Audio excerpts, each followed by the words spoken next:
గురుదేవ దశమహావిద్యా దేవతల్లో త్రిపుర భైరవి దేవి గురించి, అమ్మవారి ఉపాసన గురించి, అమ్మవారిని ఉపాసన చేయటం వల్ల ఆ సాధకుడికి కలిగే మేలు గురించి చెప్పరా?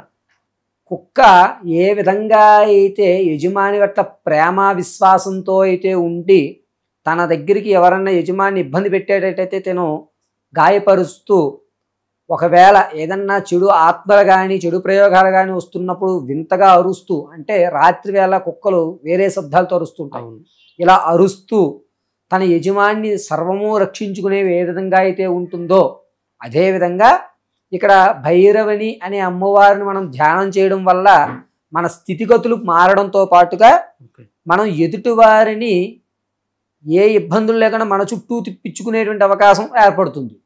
ఇక నమ్మిన బంటు అనేటువంటి విధానం అంటారు సరే, ఆ విధానాన్ని ఇవ్వాలి అంటే త్రిపుర భైరవుని కొలుస్తూ ఉంటారు.